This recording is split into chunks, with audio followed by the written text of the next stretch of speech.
का हनन किया जा तो रहा आप सब ये सारी चीजें जान रहे तो रोकेंगे कैसे? तरीका क्या है? सड़क का ही रास्ता बचा है अब। सड़क का रास्ता बचा है, परंतु हमारे नेता गांधी जी के सिद्धांत पे चलने वाले हैं।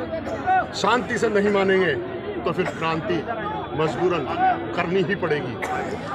तो आज की जो आपकी रैली थी, वोट चोर गद्दी छोड़, इसे हम आगाज माने, शुरुआत माने? आगाज, शुरुआत, आप जो भी इसको माने, निश्चित रूप से वोट चोरी करने वालों को भगाएंगे और निश्चित रूप से गद्दी से हटाएंगे। तो जो राहुल गांधी जी ने नारा दिया है वोट चोर गद्दी छोड़, कैसे वोट की चोरी रोकेंगे कैसे आप? रास्ता क्या है? वोट की चोरी, हमारा कार्यकर्ता बूथ टू बूथ जाएगा। जब मशीन से वोटिंग होती है तो कहते हैं कि मशीन हाईजैक थी, तो आप लोग मशीन की वोटिंग मानते क्यों हैं? नहीं तो भाई, बैलेट पेपर से चुनाव हो, पहली बार ना। पहली चीज। दूसरी चीज वोट चोरी। अभी जैसे इन्होंने कहा कि भाई SIR रोंगियाओं को इस देश से बाहर निकाल रहे हैं, घुसपैठियों को। मुझे एक बात बताओ, इन्होंने बिहार के अंदर 65 लाख वोट काटे।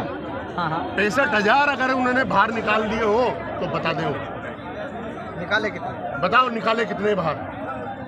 65,000 भी नहीं निकाले इन्होंने शोषितों, वंचितों, पीड़ितों, दलितों के वोट काटे और उनको अधिकारों से, उनको अधिकारों से वंचित किया जा रहा है। और ये सिंबॉलिक प्रदर्शन यही है कि वापस से अतीत में ले जाने का ये प्रयास कर रहे हैं। या हांडी का क्या राज है? हांडी का ये राज है कि वोट चोरी, जो ये लोग, जब अंग्रेजों से हमारे पुरखों ने, इस देश के कांग्रेस के कार्यकर्ताओं ने जब देश को आज़ाद कराया, इस देश के अंदर संविधान लागू हुआ। जब देश के अंदर संविधान लागू हुआ तो इस देश के शोषितों, वंचितों, पीड़ितों को सरकारी नौकरी मिलना शुरू, जब सरकारी मिला, और एक वोट का अधिकार मिला।